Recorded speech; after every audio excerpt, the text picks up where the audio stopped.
And now, the Hall of Fantasy. Welcome to the Hall of Fantasy. Welcome to the series of radio dramas dedicated to the supernatural, the unusual, and the unknown. Come with me, my friends. We shall descend to the world of the unknown and forbidden, down to the depths where the veil of time is lifted, and the supernatural reigns as king. Come with me and listen to the tale of The Idol of Cruac.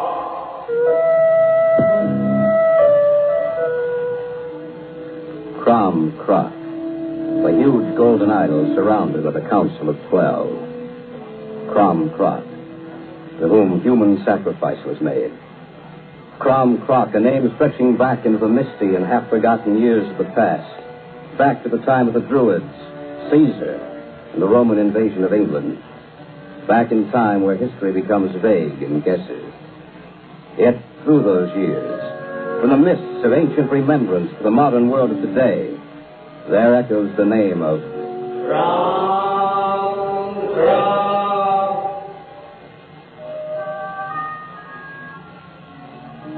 I'd gone up with Matt and Susan Stevens to the hunting and fishing lodge they had in the Appalachians. It was the end of April, and we went to straighten up the lodge, lay in a supply of provisions for the coming spring and summer. The second night we were there, one of those sudden spring storms. Well, I'm glad we're inside. You'll be caught out there in that storm. More coffee, Mom? Oh, I've had 4 cups already. When you get married, you'll be a lucky man, Jack. There isn't every woman that can brew coffee the way my sister can. I realize that. What about you, Dad? Any more coffee? No. But I heard something. Like what? I don't know. I didn't hear anything. Oh, it must have been the wind. It won't be long before the fishing season opens. I can hardly wait to get up here with my rod and reel. We laid in a fairly large supply of food. The only things we'll need to pick up are eggs and bread and... Listen. Yeah, I heard it, too. Someone's calling for help. Come on. We'll slip our slickers on. Yeah. You better keep the coffee hot, Sue. We may be bringing someone back with us. All right. All right, let's go. Right. Oh, it's a rotten night. I wonder who that is out there. Probably someone who got lost. We'd better call to him. Maybe he can hear us. Hello? Can you hear me? Hello out there. Where are you? Let's try it together. All right. Hello? Can you hear us? Listen. I can't tell a thing with this storm. Where are you? By the lake. Could ask which one, but I'm afraid he wouldn't understand. Let's try our lake. Right. We're coming for you. I don't mind looking for someone who's lost if they just wouldn't get themselves lost on a rainy night. I hope he's just lost. What do you mean? But I hope it's nothing more than that. Oh, it won't be. Try calling him again. All right. Hello?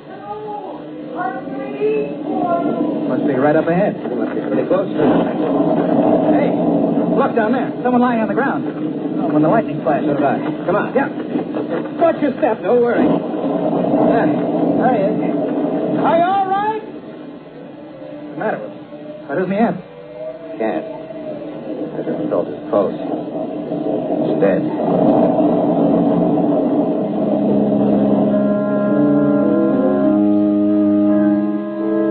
Decided to carry him back to the cabin. It's pretty heavy, and pouring rain made it extremely difficult to keep our footing as we struggled up against the storm. He actually hadn't been farther away than 1,000 feet, but it took us almost half an hour to get him back up the slope to the lodge. Open up, Sue! Oh, you found him. Yeah, that's right. We'd better set him down on the cot in my room. Right. But what's the matter with him? All right. Set him down. Okay. Did he pass out? No. Well, then, He's dead. what are you going to do with him? Just a minute. Look at the clothes he's wearing. Oh, I don't see. Looks like he was going to costume ball. It looks like he came over on the Mayflower. The clothes he's wearing went out of style hundreds of years ago. But what would a man be doing out in a storm in clothes like those? I don't know. Oh, what was that? He had something in his hand. Looks like a little statue of some kind. Look at it. hollow. There's a piece of paper inside. Wait a minute, let's see what it says. What does it say, Jack? It's a map of some kind. There's a line drawn on it. Ends right here. Look, that little irregular circle down there, that looks like Mirror Lake, where we found it. It's not called Mirror Lake in this map. It says Old Beltane. It's written in Old English. Old English? That's right. Ever read the Canterbury Tales? Notice the spelling on this map. It's the same. Well, you're right. Trail on the map and must have been following it. If that's Mirror Lake, then he came over the mountains right here. Yeah, but there's no path through the mountains at that point. This map says there is. He was following it. You know, we'd better follow the trail on the map and reach his people. Let them know what happened. They can come back and get him. It doesn't seem to be too far. I don't think it is. What about it? I guess we might as well. Soon? I guess so. We'll leave him here, and we can bring them back, and they can take him back with them. What was that? I don't know. Hey, something's opened the door. What's the matter? Oh, look! Out there by the trees. An old woman. Clothed all in black.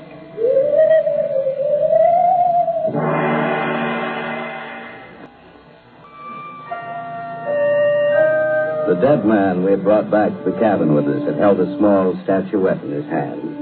It had fallen to the floor, and inside it we found a strange map with a trail outlined on it. We decided to follow that trail to reach his people and let them know what had happened to them. Suddenly the door had thrown open and Susan screamed. An old woman. And she's pointing at us. I don't see anything, Sue. So do I. I was sure I'd seen something. Close the door, Jack. Right. Now, there's nothing out there, Sue. Nothing at all. Maybe not, but what about that strange wailing cry we heard? I'll admit I heard something, but what it was, I don't know. Probably an animal frightened of the storm. I'm not so sure. Don't worry about it, Sue. Well, we might as well turn in now if we're going to hit the trail early tomorrow.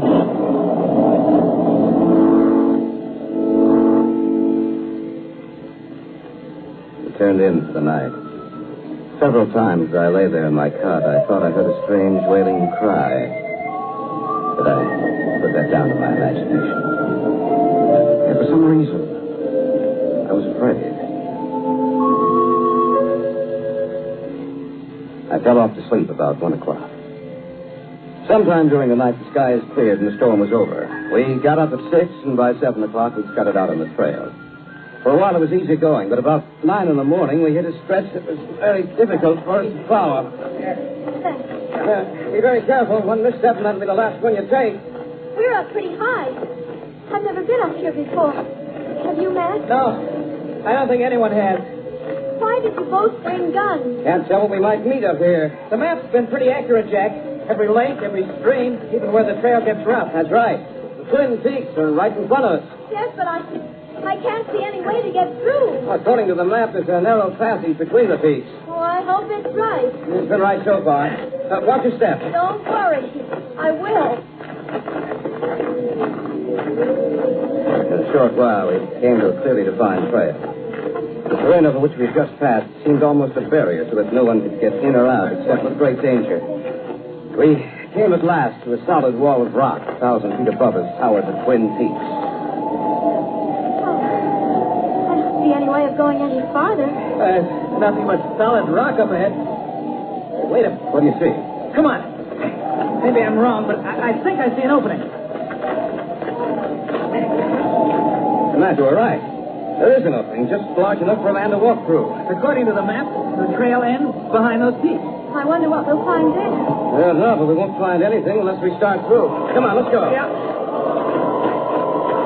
Hey, I can't hear myself think. That's because the wind's rushing through here. You two had better concentrate on getting through. It gets narrower up ahead.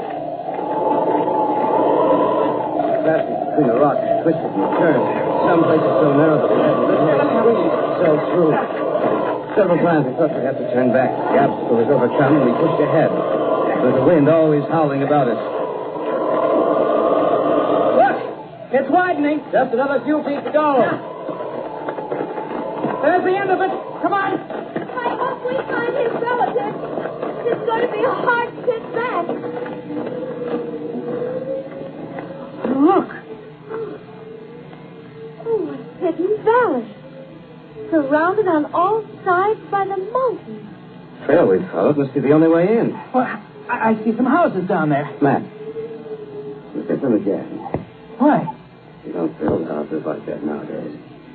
I'd almost think I was in old England. Look. Where? Oh, there. That man is coming, and he's dressed just like the other one was. He seems friendly. From where did he come? From outside? From the other side of the peaks. But true, he come from the outside then. How did he find this place? We had a map.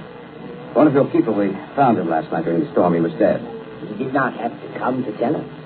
Cromm did. Cruac? Aye.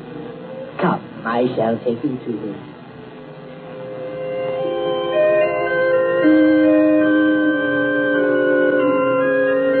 The man led us down the slope onto the valley floor. We followed him, and he seemed friendly enough, talking always in that queer, antiquated way of his. I noticed as we walked that others followed us. They said nothing, trailing us silently, and I got the crazy idea that we were prisoners. He led us away from the houses into an area thick with oak trees, finally taking us into a clearing surrounded completely by those giant oaks. Look there. Yes, I see them. 13 giant statues, just like the small one the dead man had in his hand. 12 stone, and the one in the center is gold. Why don't these people say something? They just stand there watching. That statue in the center, the gold one. It almost seems to be alive. It seems like it's watching us. That's what I think, too. Listen. It's a drum of some kind. Who are these people? The clothes they wear. I've seen costume movies and plays where they wore clothes like that, but no one wears clothes like that now. Druid. What was that? Of course. Druids. Don't you remember your history, Matt? You should have known. No, what? Listen. You saw the oak tree surrounding this place. And you can see the 12 statues and the gold one in the center. That's the Council of 12, and the gold statue is Cromm. We've stumbled on something out of the pages of history. True. I've heard that before. Of course you have. Caesar's legions found them when they first invaded England. The worship of Cromm was forbidden, just as the worship of Sybil, the Magna Mater, was forbidden. But the Druidic priests kept the belief alive.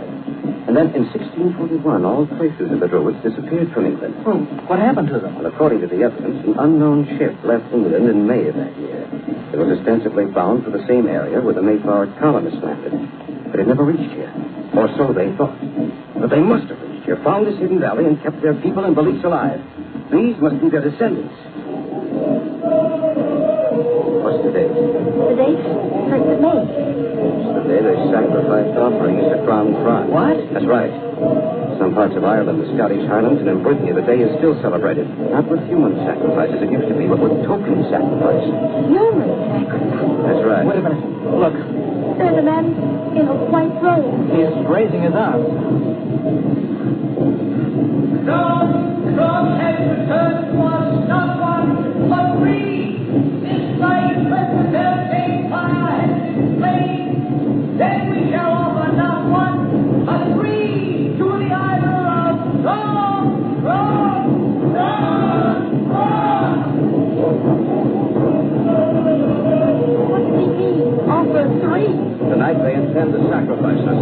To offer us a sacrifice to Cromm.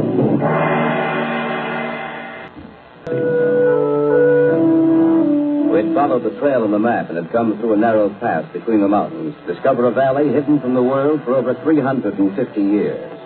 A valley where modern civilization had not made any inroads. A people who held to the customs and strange beliefs of their forebears.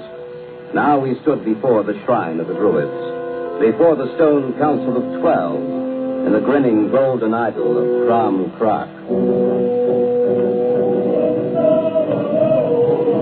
What does he mean? Offer 3? Tonight they intend to sacrifice us. To offer us a sacrifice to the idol of Cromm. Are you serious? Of course I am. What are we going to do? We have our guns. We wouldn't stand a chance with them right now. There's too many people here. We'll have to wait till later when so many of them aren't around. Then we can make our move. But what are they going to do with us now? Now, let's wait and see. Well, they're through chanting. Yes, and their leader is coming toward us. We hear strangers. We found one of your people outside beyond the mountains. We wanted to tell you that he was dead. the hag of Beltane followed him. A spectral woman clothed in the garb of black. She rode upon his shoulders and struck him down. The old woman I saw last night, remember? Your eyes perceived the hag of Beltane. I saw someone last night, an old woman. And did she hear a wailing sound? Yes, we did. Then she has served Cromm well, for she destroyed a traitor who was afraid to feed the hunger of Cromm. And she sent back 3 to take his place. Aye, Cromm will be joyful tonight. What do you mean by that? Surely you must know that he has been chosen to be sacrificed to Cromm. And before the Council of 12, he should be happy, strangers. Tonight, when the moon is full and high in the sky of Beltane, then shall ye meet Cromm and satisfy his hunger with your blood.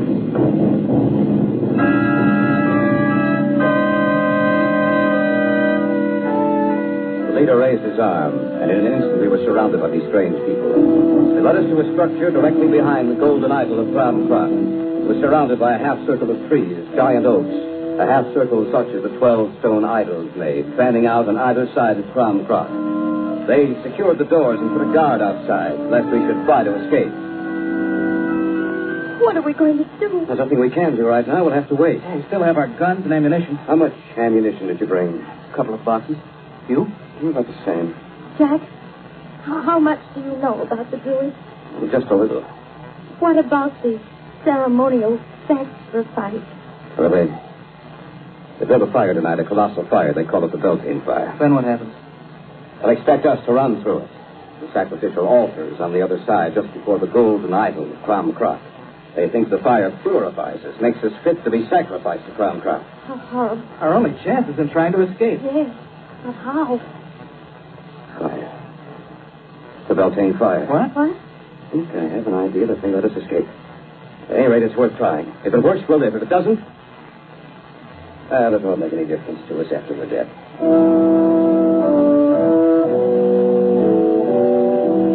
I outlined my plan to Matt and Susan. They wouldn't make any move to escape until we stood before the Beltane fire. Then we'd make the move and hope that we succeeded. They kept us there without any food or water. As the sun settled down behind the western peaks and the darkening blue filtered through the sky, there was a great deal of activity outside. As the evening arrived, the drums began. They'll be coming for us soon now. Here, hold these in your hand. Oh, I hope this works. I smell smoke. They've kindled the fire, then. Hey, don't fight them. Come quietly. We're ready. Let's bring them. Come on. Take them to the Beltane fire. Look, a gigantic Why, bonfire. the flames must be 100 feet high. Don't forget what you have to do. Right. The faces on those idols almost seem to be alive. Especially the gold one. Jack, that's so strange. Mine, for that matter. Out there. At the very end of the fire.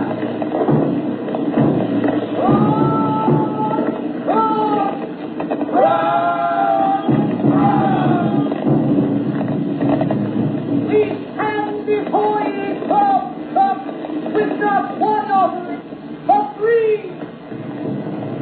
We know that you will fire upon us, Cromm, or we shall walk through the Beltane fire to the altar of sacrifice. All right, throw the bullets into the fire now. Why don't they go off? It's time for them to heat up. No, Cromm, we stand along their bodies to the Beltane fire, to the sacrificial altar. Bring them, walk to the fire. They're all going to go off in a second. Make a run for it.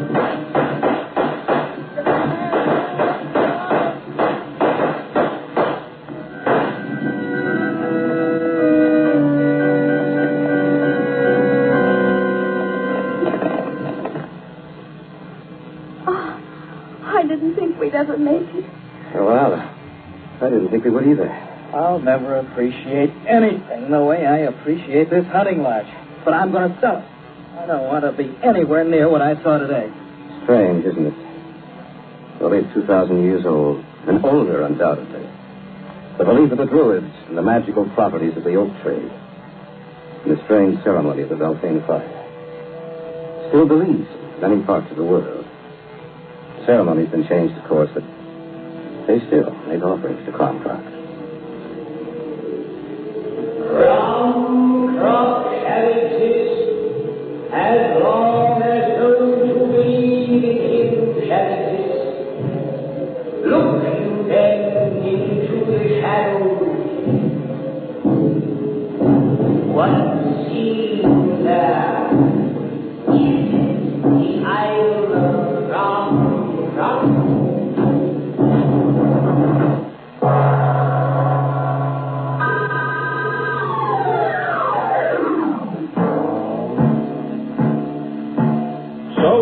Tonight's tale of the unusual, the terrifying, the unknown. Join us again when next we journey down the corridors of the Hall of Fantasy to hear another strange tale of the supernatural.